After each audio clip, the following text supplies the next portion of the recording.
बहुत स्वागत है आपका राजपथ टीवी पर। मैं आपके साथ मानसी त्यागी। रुक करते हैं उत्तर प्रदेश की खबरों की ओर, जहां डिप्टी सीएम केशव प्रसाद मौर्य के गृह जनपद के जिला अस्पताल में जमीन पर कहे जाने वाले भगवान ने एक बार फिर मानवता को शर्मसार करने वाला काम किया। बता दें कि अभी थोड़े दिनों पहले उप मुख्यमंत्री ब्रजेश पाठक जिला अस्पताल के दौरे पर थे, जिसमें उन्होंने आदेशित किया था कि अस्पताल जो होता है उसकी सेवा भगवान के जैसी होनी चाहिए, किसी तरह की कोई शिकायत भी नहीं होनी चाहिए। लेकिन सरकारी महकमे के लिए यह कोई मायने नहीं रखा गया, उनका अपना ही तरीका चलाया जा रहा था। ताजा मामला चित्रकूट जनपद के रैपुरा थाना के करोधी निवासी रामलाल 3 दिन पहले अपने बच्चे को जिला अस्पताल में भर्ती किया, जहां पर डॉक्टर ने चेकअप के बाद बताया उसके पेट में फोड़ा है, जिसका ऑपरेशन करना पड़ेगा, जिस पर 3000 का खर्चा जाएगा। माफ कीजिएगा, 30,000 का खर्चा जाएगा। रामलाल को आरोप है कि जब तक उसने डॉक्टरों को पैसे नहीं दिए तब तक डॉक्टरों ने इलाज नहीं चालू किया। रामलाल ने किसी तरीके से पैसे का इंतजाम किया, तब तक कहीं जाकर डॉक्टरों ने इलाज शुरू किया। ऑपरेशन के बाद सब कुछ सही था, लेकिन कल जब बच्चे को ड्रेसिंग के लिए लाया गया उसी वक्त बच्चे की हालत और बिगड़ गई। बच्चे को आईसीयू में लेकर गए, जब तक कुछ समझ पाते तब तक बच्चा दम तोड़ चुका था। आज मैं संपूर्ण समाधान दिवस में था मंजनपुर तहसील में, तो आज मैं अभी ऑफिस में आया हूँ। तो आप मीडिया के द्वारा मुझे पता चला है कि आज जिला अस्पताल में किसी बच्चे की मृत्यु हो गई थी और कोई एम्बुलेंस नहीं मिली। तो इसकी मैं एक जांच कराऊंगा, सीएम साहब से उसकी आख्या लूंगा। उसके बाद जो संबंधित लोग हैं उनके खिलाफ कार्रवाई की जाएगी कि भविष्य में इससे पुनरावृत्ति ना हो।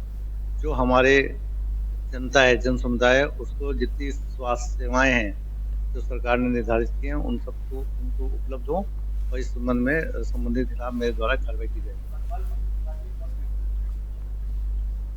उसकी भी जांच कराई जाएगी कि प्राइवेट एम्बुलेंस सरकारी अस्पताल के अंदर नहीं होनी चाहिए, और इस संबंध में कभी मैं रिपोर्ट मंगा रहा हूँ। उसके बाद जो भी दोषी होगा उसके खिलाफ कार्रवाई की जाएगी। वहीं उत्तर प्रदेश के लखीमपुर खीरी जिले के कस्बा खीरी तालाबों को पाट कर कृषि भूमि को बगैर डायवर्जन कराए धड़ल्ले से अवैध प्लांटिंग की जा रही है, जिसको लेकर जिले के अधिकारियों से शिकायत की गई है। मुख्यालय से सटे कस्बा खीरी में नगर पंचायत के 2 सभासदों द्वारा गैंग बनाकर पुलिस चौकी के पास तालाब को पाट कर प्लॉटिंग की जा रही है।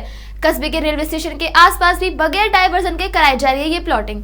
बता दें कि खीरी पुलिस चौकी के सामने वर्षों पुराने तालाब को भूमाफिया द्वारा पाट कर प्लॉटिंग करा दी गई। तो वहीं कस्बे खीरी के रेलवे स्टेशन के आसपास पूर्व राजाओं के वंशजों से फजा फूट रचित दस्तावेज तैयार कराकर फर्जी पट्टों के आधार पर रेलवे स्टेशन के आसपास इलाकों की भूमि पर अवैध प्लॉटिंग कर बिक्री की गई। शासन का आदेश है कि तालाबों को उनके मूल स्वरूप में लाया जाए, इसलिए उनमें जो अधूरे निर्माण बने, जो भी प्लाटिंग की गई प्लाट जिन लोगों ने खरीदा है उन सबको तोड़वा दिया जाए, तालाब को उसके मूल स्वरूप में लाया जाए। और इन जो 2 भूमि माफिया जो है सभासद नगर पंचायत का भूमाफिया का कार्य करते हैं, इनकी आय और इनकी जो भूमाफिया के कार्य से अर्जित की गई संपत्ति है इसकी जाँच कराई जाए। इन लोगों के द्वारा जो है कृषि योग्य भूमि और जो पूर्व राजाओं के वंशजों से जो है फर्जी पट्टे कूट रचित दस्तावेज तैयार कराकर फर्जी पट्टे करा के राजाओं के वंशजों से जो है स्टेशन जो आप रेलवे स्टेशन के रेलवे स्टेशन व उसके आसपास की भूमि पर अवैध रूप से कब्जे करके प्लाटिंग कर रहे हैं, करोड़ों रुपये अपने अंदर कर रहे हैं। और सरकार का जो शुल्क होता है स्टाम्प शुल्क, उसको चोरी करके बड़े पैमाने पर उसकी हानि पहुँचा रही है। एडीसीपी वेस्ट चिरंजीनाथ सिन्हा के सख्त दिशा निर्देश पर काम कर रहे नाका इंस्पेक्टर मनोज कुमार मिश्रा को बड़ी कामयाबी हासिल हुई। बता दें कि नाका थाना क्षेत्र में अवैध रूप से शराब बेचने वाली एक महिला को नाका पुलिस टीम ने गिरफ्तार किया, जो देशी शराब व अंग्रेजी शराब और बियर की कैन भारी मात्रा में बरामद हुई। मुखबरी की सूचना के आधार पर नाका इंस्पेक्टर मनोज कुमार मिश्रा के नेतृत्व में पुलिस टीम ने अवैध शराब बेचने वाली महिला को सलाखों के पीछे कर डाला। बता दें कि शराब की दुकानें बंद होने पर लोगों को ये महिला अवैध रूप से अधिक दामों पर शराब बेचती थी। पुलिस ने गिरफ्तार महिला के पास से 200 से अधिक बियर की कैन और अंग्रेजी और देशी शराब की बरामद की है। वहीं ग्राम समाज की भूमि पर वर्षों से कब्जा जमाए मकान पर प्रशासन का बुलडोजर चलाया गया। शनिवार शाम को गर्जा बुलडोजर से वहां किए गए अवैध कब्जे ध्वस्त करा दिए गए। इस दौरान पुलिस बल होने से कोई विरोध नहीं कर सका। भोगांव तहसील क्षेत्र के ग्राम गंगरवाला गांव में भूमि पर गांव के दीपक कुमार पुत्र शिव कुमार ने ग्राम समाज की भूमि पर अवैध कब्जे की जानकारी मिलने पर राजस्व कर्मियों से वहां पर पैरमाइश करवाई थी। इसके बाद मकान को अवैध कब्जा हटाने के निर्देश दिए थे, लेकिन मकान से कब्जा नहीं हटाया गया। इसके बाद शनिवार शाम को भोगांव एसडीएम व थाना प्रभारी नरेंद्र शर्मा पुलिस टीम संग बुलडोजर लेकर पहुंचे। बता दें कि बुलडोजर चलवाकर अवैध कब्जा कर मकान को गिरा दिया गया है। इसके साथ ही कब्जेदार को चेतावनी दी गई कि दोबारा कब्जा करने पर उस पर कड़ी कार्रवाई की जाएगी। हम खड़े हैं गंगरवाला का घाटा है जी। और यहाँ पर ये ग्राम समाज का बंजरा नाली का नाम है जी जिसमें एक व्यक्ति दीपक कुमार पुत्र शिवराज इन्होंने अवैध कब्जा कर रखा था जी और उन्होंने खुद भी स्वीकार किया है कि उनको किसी और घाटा बनाना था, गलती से ग्राम समाज की ये बिल्डिंग खड़ी कर ली है। ये बिल्डिंग जो बनी थी कितनी जगह में बनी थी? लगभग 15-20 से 1.5 बीघे के करीब ये बिल्डिंग बनी थी जी और उनको 15-20 दिन का समय दिया गया था स्वच्छ हटाने के लिए, जी। लेकिन उन्होंने कुछ भी नहीं हटाया। जी अतः प्रशासनिक कार्रवाई करनी पड़ी। वहीं मथुरा के शहर कोतवाली इलाके बरगंडी में 2015 में हुए बहुचर्चित हत्याकांड मामले में कोर्ट ने 5 लोगों को आजीवन कारावास की सजा सुनाई है। साथ ही उन पर 10,000 रुपए का अर्थदंड भी लगाया गया है। दरअसल आपको बता दें कि 2015 में थाना कोतवाली क्षेत्र बरखंडी में तुलसीदास उर्फ तोले बाबा की गोली मारकर निर्मम हत्या कर दी गई थी, जिसे डॉक्टर ने मृत घोषित कर दिया। पुलिस ने रंगा, विल्ला, मुकेश, नीरज, कामेश्वर, दिनेश, राकेश पर धारा 118, 148, 302, 325 संगीन धाराओं में मुकदमा दर्ज कर मामले की जांच शुरू करी है, जिसे लेकर कोर्ट में आरोप पत्र पेश भी किया गया था। आरोप पत्र के आधार पर 7 गवाहों को कोर्ट में पेश किया गया तो कोर्ट ने इनमें से इन शातिर अपराधियों को आजीवन की सजा सुनाकर उन पर 10,000 रुपए का अर्थदंड लगाया। ST नंबर 538/15 में धारा 147, 148, 149, 302 पे और 3/25 में सजा दी गई है और आपको 302 में आजीवन कारावास और 10,000 रुपये अर्थदंड दिया है। इन्हें 5 को दिया गया है। इन 5 आरोपियों के नाम बताइए और घटनाक्रम। घटनाक्रम है आपके 28 फरवरी 2015 में प्रातः 10:45 की घटना है। अपने बनीखंडी आश्रम से ये जा रहे थे, अपने दिनेश और राकेश एक मोटरसाइकिल पर जा रहे थे। तुलसीदास और तोले बाबा सुमित चतुर्वेदी के साथ मोटरसाइकिल पे आगे बैठ के जा रहे थे अपने मुकदमे की पैरवी संबंधित में। जब ये बनखंडी आश्रम के पास पहुंचते हैं तो उपरोक्त मुलजमान राकेश और रंगा, मुकेश और बिल्ला, कामेश्वर काका चीनी और अपने नीरज और प्रदीप और बुलबुला इन 5 घात लगा के ताबड़तोड़ फायरिंग करी, जिसमें राकेश और रंगा की गोली तुलसीदास और तोले बाबा की पीठ में लगी।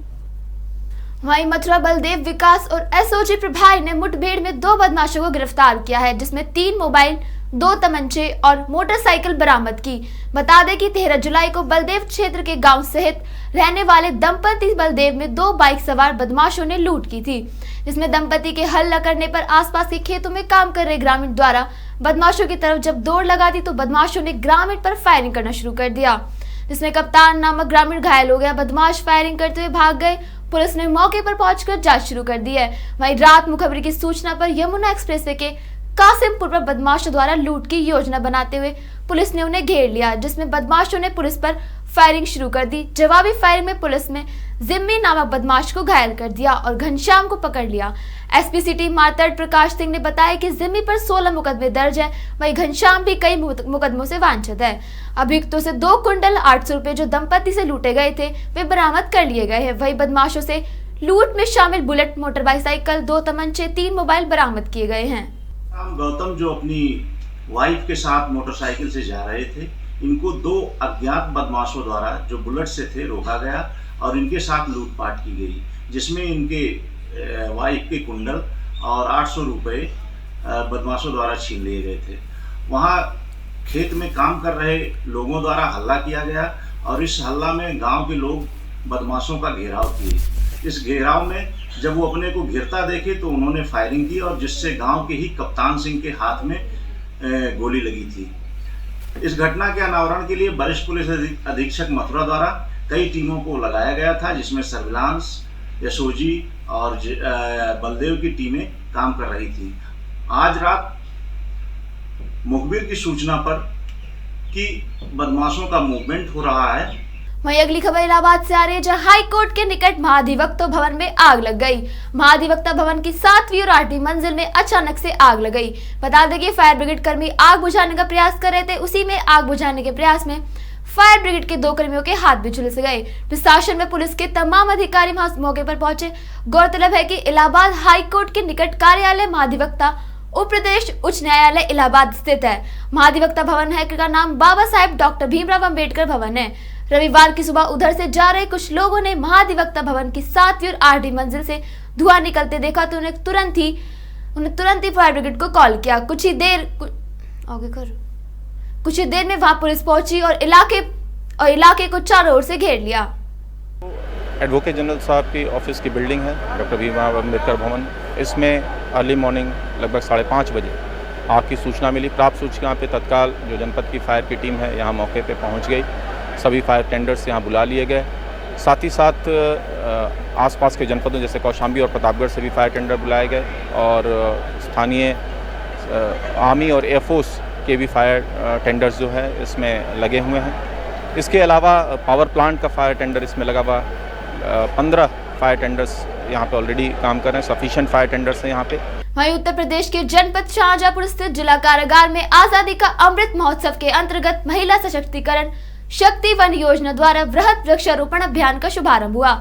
शाहजहांपुर कारागार में बुलंदशहर से स्थानांतरण होकर शाहजहांपुर आए नवीन नियुक्त जेल अधीक्षक मिजाजी लाल द्वारा वृहद वृक्षारोपण अभियान का प्रारंभ किया गया।